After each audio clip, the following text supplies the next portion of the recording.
हम उससे बात करना जरूरी नहीं समझते। क्या तुमने मुझे फोन करना जरूरी नहीं समझा? मैं तुम्हें बताना जरूरी नहीं समझता। गाइस, इस प्रकार के सेंटेंसेस को हम हमारे डे टू डे लाइफ में कभी ना कभी यूज करते हैं।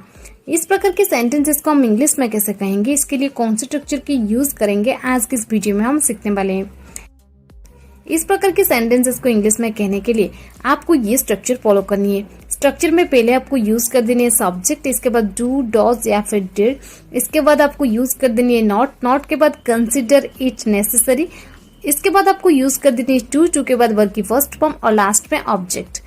मैं आपको और एक चीज बता दूं, डू डज आप यूज करेंगे प्रेजेंट के केस में, डू आप यूज करेंगे आई, वी, यू, दे, और डज आप यूज करेंगे ही, सी, इट किसी नेम के पास, और डिड आप सभी सब्जेक्ट के पास यूज कर सकते हैं पास्ट के लिए। चलिए कुछ एग्जांपल्स लेते हैं ताकि आपको ये स्ट्रक्चर और भी से क्लियर हो जाए। हम उससे बात करना जरूरी नहीं समझते। We do not consider it necessary to talk to him. We do not consider it necessary to talk to him. क्या तुमने मुझे फोन करना जरूरी नहीं समझा? Did you not consider it necessary to call me? Did you not consider it necessary to call me? उसने उनके सवालों का जवाब देना जरूरी नहीं समझा। He did not consider it necessary to answer their questions. He did not consider it necessary to answer their questions. मैं तुम्हें बताना जरूरी नहीं समझता।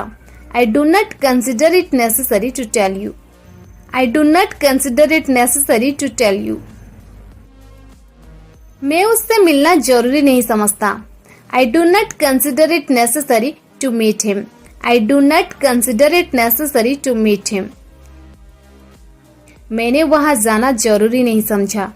I did not consider it necessary to go there. I did not consider it necessary to go there. वो वहां जाना जरूरी नहीं समझती। She does not consider it necessary to go there. She does not consider it necessary to go there.